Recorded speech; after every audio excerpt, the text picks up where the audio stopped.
चंद्रयान 3 जो कि लॉन्च होगा आज यानी कि 14 जुलाई 2023 को। ये इंडिया की तीसरी कोशिश होगी चांद पर सॉफ्ट लैंडिंग करने की चंद्रयान 2 के बाद। और चंद्रयान 2 का लैंडर विक्रम और रोवर प्रज्ञान क्रैश कर गया था चांद की सतह पर 7 सितंबर को। आइए जानते हैं कैसे चंद्रयान 3 बेहतर है चंद्रयान 2 से और क्या चेंजेस किए गए हैं चंद्रयान 3 में। लेकिन उससे पहले आइए जान लेते हैं चंद्रयान 2 के बारे में सब कुछ। 22 जुलाई 2019 को चंद्रयान 2 को लॉन्च किया गया था सतीश धवन स्पेस सेंटर श्रीहरिकोटा से और इस मिशन का मकसद था मून की सरफेस पर एक सक्सेसफुल लैंडिंग करना, और जो कि अफसोस नहीं हो पाया और चंद्रयान 2 मिशन फेल हो गया। चंद्रयान 2 की लैंडिंग के दिन इसरो से विक्रम का संपर्क टूट गया और ऐसा हुआ लैंडिंग करते वक्त मून के सरफेस से लगभग 335 मीटर ऊपर। Space agency telemetry tracking and command centre के इनिशियल डेटा के हिसाब से विक्रम के लैंडिंग से तकरीबन 5 किलोमीटर से 400 मीटर के बीच फाइन ब्रेकिंग फेज में विक्रम में फेलियर हो गया। अगर चंद्रयान 2 सक्सेसफुल हो जाता तो इंडिया 4th कंट्री बन जाता यूएस, रशिया और चाइना के बाद एक सक्सेसफुल लैंडिंग करने में लूनार सरफेस में, और इंडिया पहला ऐसा देश बन जाता चांद के साउथ पोल में सक्सेसफुली लैंड करने वाला। लेकिन उस दिन हमें सिर्फ निराशा हाथ लगी। इसरो चीफ के सिवान के हिसाब से विक्रम की वेलोसिटी या फिर लैंडिंग की रफ्तार को 6000 किलोमीटर पर आवर से घटकर 0 किलोमीटर पर आवर किया जाना था 4 फेजेस में, और वो भी 15 मिनट के वक्त में। लेकिन सेकेंड फेज में जितना वेलोसिटी घटना चाहिए था उतना घटा नहीं, जिसकी वजह से थर्ड फेज एक्स्ट्रा वेलोसिटी को हैंडल नहीं कर पाया और इसी की वजह से विक्रम जाके मून के सरफेस से क्रैश हो गया। और इसरो के चेयरमैन एस सोमनाथ ने विक्रम की हार्ड लैंडिंग के पीछे 3 गलतियां बताई। पहली गलती, विक्रम में 5 इंजन्स थे जो कि वेलोसिटी को कम करने के लिए इस्तेमाल किए जा रहे थे और इस प्रोसेस को रिटार्डेशन कहते हैं, और इन इंजन्स ने उम्मीद से ज्यादा थ्रस्ट डेवलप कर लिया था। दूसरी गलती, स्पेसक्राफ्ट को बहुत ही ज्यादा तेज टर्न्स लेने थे, लेकिन जब उसने असल में टर्न्स लेना शुरू किया तो वो उम्मीद से भी ज्यादा तेज टर्न्स ले रहे थे। लेकिन स्पेसक्राफ्ट में टर्न्स लेने की काबिलियत लिमिटेड थी उसके सॉफ्टवेयर की वजह से, क्योंकि किसी ने इतने हाई रेट्स एक्सपेक्ट नहीं किए थे। तीसरी गलती, विक्रम की वेलोसिटी बढ़ गई थी लैंडिंग साइट से काफी दूर होने के बावजूद सरफेस से बहुत करीब।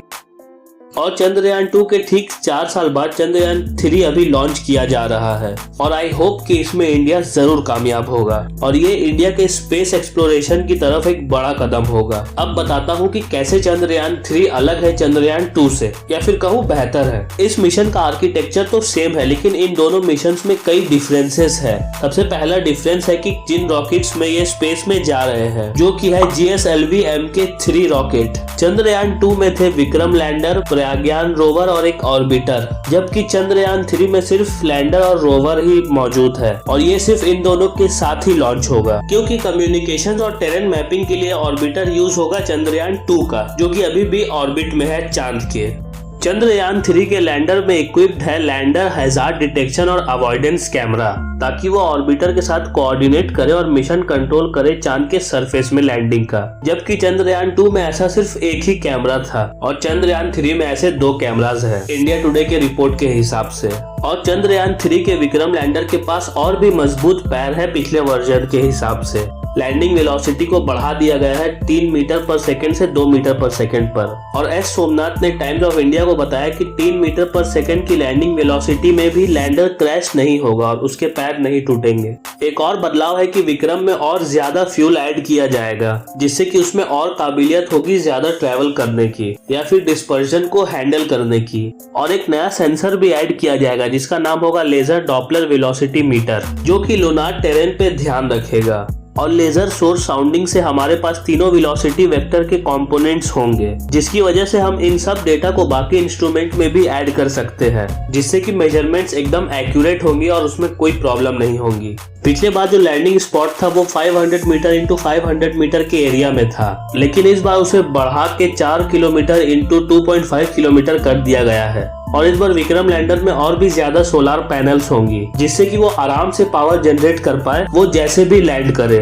और स्पेसक्राफ्ट को भी काफी बार टेस्ट किया गया है ताकि वो उड़ते वक्त वाइब्रेशंस को झेल पाए अलग अलग टेरेन में हेलीकॉप्टर्स की मदद से। और क्रेन का भी इस्तेमाल किया जा रहा है लैंडिंग को टेस्ट करने के लिए। चंद्रयान 3 में laser retro deflector array LRA को भी लैंडर के साथ भेजा जा रहा है, जिससे कि हम मून सिस्टम के डायनामिक्स को अच्छे से समझ सके।